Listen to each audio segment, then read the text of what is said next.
महाकाली, केहू कहे लेहड़ा वाली, केहू कहे विंध्याचल वाली, केहू कहे वैष्णो वाली। अड़हुल संग चुनरी चढ़ावेला,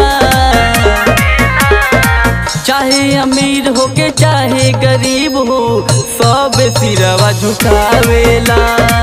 चाहे अमीर हो के चाहे गरीब हो सब सिरवा झुकावेला।